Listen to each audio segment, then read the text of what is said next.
बिहार की राजनीति में इस बार बड़े बदलाव की बयार चल रही है। माना जा रहा है कि कुछ बड़े फेरबदल हो सकते हैं।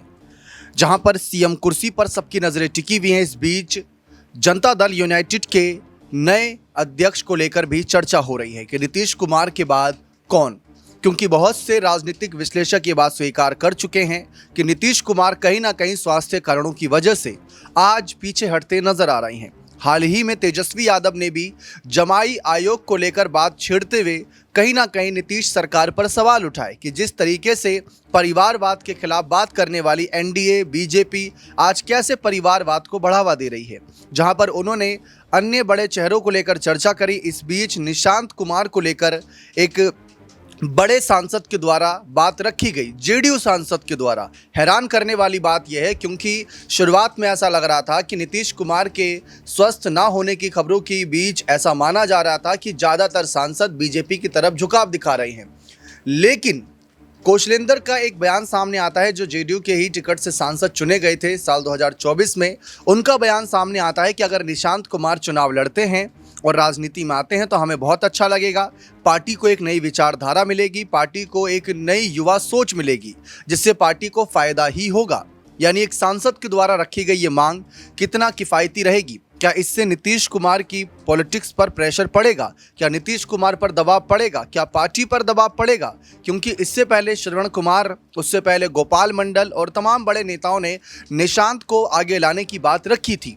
अब इन्हीं मामलों पर चर्चा करेंगे। अमन सर हमारे साथ मौजूद हैं। सर, जहां एक तरफ भारतीय जनता पार्टी परिवारवाद के खिलाफ बात करते हैं, मोदी जी परिवारवाद के खिलाफ बात करते हैं, वहीं तेजस्वी यादव जमाई आयोग की बात करते हैं और निशांत को लेकर अचानक से खबरें आती हैं। इसको आप कैसे देखते हैं? देखिए, जाहिर बात है, क्योंकि निशांत को लेकर ये भी कहा जा रहा है दीपक कि अगर जेडीयू में वो अध्यक्ष बनते हैं या सर्वेसर्वा बनकर उभरते हैं तो जेडीयू की जो कमान है वो मजबूत रहेगी। अगर उनके अलावा कोई और चेहरा यहाँ पर अध्यक्ष या और कोई किसी पद पर जाता हुआ, यानी कि मुख्यमंत्री के तौर पर देखें, तो अगर उस पद पर जाता हुआ नजर आएगा तो पार्टी के अंदर कहीं ना कहीं टूट दिखाई पड़ सकती है। इसीलिए आप देखेंगे तमाम जो नेता हैं जेडीयू के, खासकर न सिर्फ नेता बल्कि सांसद तक ये बात कहते हुए दिखाई पड़ रहे हैं कि भाई निशांत कुमार को अब जो है बड़ी जिम्मेदारी मिलना चाहिए और उनके अगुवाई में या उनके लीडरशिप में हम लोग काम करने को तैयार है। इसमें कोई दिक्कत की बात नहीं। यानी कि अब आप देखिए, जेडीयू के जो बड़े नेता हैं वो भी एक सुर में यही बात कह रहे हैं कि अगर निशांत अपने पिता की जगह लेना चाहते हैं तो उनको ये हक है, क्योंकि पिता के बाद जो बेटे की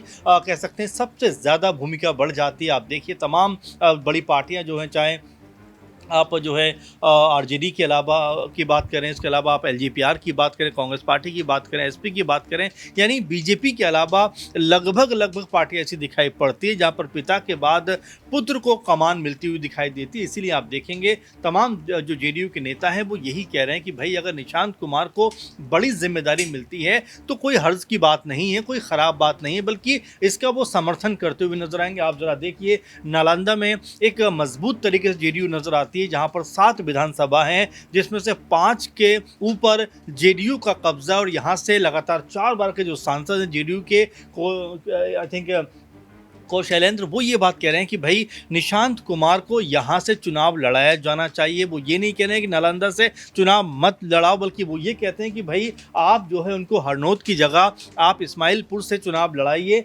इस्लामपुर अगर वो आते हैं, यहाँ से चुनाव लड़ते हैं तो एक बड़ी जीत उनको मिलती हुई दिखाई पड़ेगी। तो निशांत के लिए अगर आप देखेंगे पूरी जेडीयू पार्टी जो है वो उनको सर आंखों पर बैठाने के लिए तैयार है। लेकिन बड़ा सवाल यहाँ पर दीपक ये बन जाता है कि अगर जेडीयू चलिए मान भी लेती है या जेडीयू के तमाम नेता एक सुर में ये बात कह देते हैं कि भाई यहाँ से निशांत को एक बड़ी जिम्मेदारी मिलनी चाहिए, मुख्यमंत्री का चेहरा भी वो होने चाहिए, तो क्या आप ये मान सकते हैं कि बीजेपी इस बात पर एग्री हो जाए कि भाई निशांत को अगला मुख्यमंत्री बनाए? क्योंकि बीजेपी तो खुद इस तलाश में है कि भाई किसी तरह से इस चुनाव के बाद वो अपना मुख्यमंत्री यहाँ पर बनाते हुए नजर आए। वहीं अगर चिराग पासवान की बात करें तो वो ये कहते हुए दिखाई पड़ते हैं कि भाई हमें मुख्यमंत्री बनाओ। तो एनडीए कुनबे में जिस तरह की रार है उससे इतर यहाँ पर जेडीयू अपने आप को मजबूत करने में लगी हुई। आप देखिए, निशांत को अब तक जिस तरह की खामोशी दिखाई पड़ती थी, अब उनके हक में, उनके पक्ष में तमाम जो नेता हैं, और सिर्फ नेता नहीं बल्कि बड़े ओहदे पर बैठे हुए लोग भी ये कह रहे हैं जेडीयू के कि भाई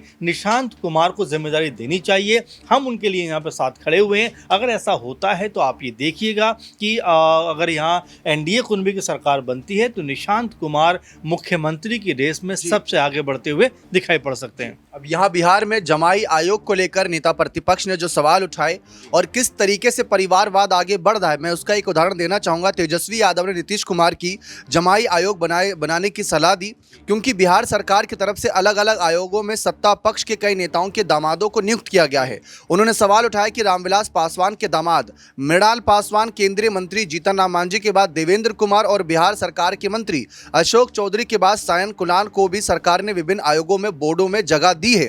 तेजस्वी ने जेडीयू के राष्ट्रीय कार्यकारी अध्यक्ष संजय झा को लेकर भी कहा।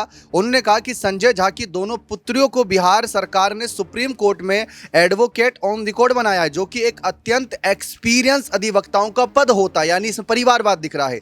तेजस्वी ने आरोप लगाया कि संजय झा ने अपने प्रभाव का इस्तेमाल कर दोनों बेटियों को महत्वपूर्ण पद दिए हैं। तो और इसके साथ साथ तेजस्वी ने मुख्यमंत्री के प्रधान सचिव जो हैं दीपक कुमार का भी जिक्र किया। उन्होंने कहा कि उनकी पत्नी को महिला आयोग का सदस्य बना दिया गया है।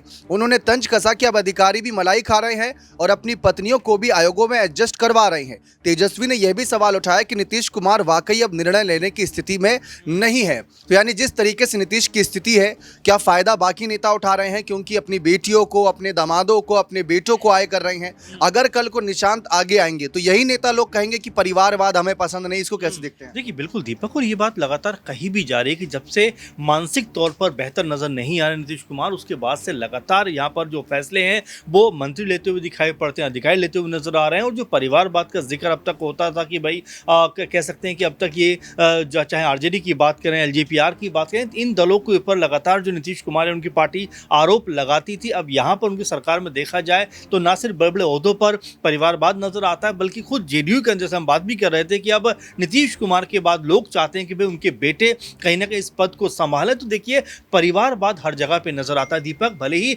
उसका तौर तरीका अलग हो, भले ही उसकी जो कह सकते हैं कि जो करने का तरीका अंदाज अलग हो, लेकिन यहाँ पर सब लोग ये चाहते हैं कि उनका बेटा या बेटी आगे बढ़ता हुआ नजर आए। जो तेजस्वी यादव अभी इस तरह के आरोप लगा रहे हैं, उनके परिवार में जाकर आप देखें तो 4 से 5 एक्टिव सदस्य अभी पॉलिटिक्स में हैं। इसके अलावा भी तमाम जो परिवार या कुनबे के लोग नजर आते हैं। वहीं अगर हम एलजेपीआर की बात करें तो परिवारवाद का नमूना है। बीजेपी में जाकर देखें तो सम्राट चौधरी, जिनको मुख्यमंत्री का फेस बताया जाता है, वो खुद परिवार बात को कहीं ना कहीं आगे बढ़ाते हुए नजर आते हैं। तो ये तमाम ऐसे चेहरे हैं जो परिवारवाद की कहीं ना कहीं परंपरा को आगे बढ़ाते हुए दिखाई पड़ते हैं। लेकिन वही बात घूम फिर के आ जाती है कि आप उस पर आरोप लगाइए, आप उस पर आरोप लगाइए, और ये सब सिलसिला जो है वो बहुत समय चलते आ रहा है और चलता रहेगा। अब बड़ा सवाल ये बन जाता है कि अगर यहाँ पर निशांत कुमार को आगे बढ़ाया जाता है दीपक, तो क्या बीजेपी इसको एक्सेप्ट करना चाहेगी, जो लगातार इस बात की दुहाई देती है कि भाई हम परिवारवाद के समर्थक नहीं हैं, कभी भी हम नहीं चाहेंगे कि बाप के बाद बेटा जो है जो कुर्सी है, जो गद्दी है, वो संभालता हुआ नजर आए। तो आपस में कहीं ना कहीं ये भी एक तनातनी का सवाल बन सकता है, क्योंकि आप देखेंगे कि जो नालंदा से सांसद हैं, 4 बार के सांसद हैं कौशलेंद्र, वो ये बात कहते हैं कि भाई अगर निशांत आगे बढ़ना चाहते तो हम उनके लिए खड़े हुए हैं। तो ये अब अलग तरह की लड़ाई यहाँ पर दिखाई पड़ सकती है, क्योंकि जेडीयू चाहेगी कि भाई नीतीश के बाद अगर उनका बेटा कुर्सी संभालता तो कोई हर्ज की बात नहीं। वहीं बीजेपी चाहेगी कि भाई नीतीश के बाद उनकी पार्टी का जो कोई चेहरा है, चाहे वो सम्राट चौधरी हो या जो विजय सिन्हा हो या और भी तमाम चेहरे हो, इनके ऊपर दाव लगाते हुए नजर आए। तो कश्मकश का जो दौर है वो यहाँ पर देखने को मिल सकता है। बहुत बहुत शुक्रिया। तो ये बात साफ है कि अब ये भी हो सकता है कि नीतीश सचमुच स्वास्थ्य कारणों की वजह से चुप हों, या फिर एक कारण यही बताया जा सकता है कि नीतीश भविष्य की कुछ बड़ी तैयारी कर रहे हो, तूफान से पहले की शांति और कुछ बड़े बदलाव के साथ नीतीश कुमार ऐलान करें। अब वो ऐलान क्या बीजेपी के लिए खतरनाक साबित होगा या महागठबंधन के लिए, देखना दिलचस्प रहेगा। बने रहे चैनल के साथ। बहुत बहुत शुक्रिया।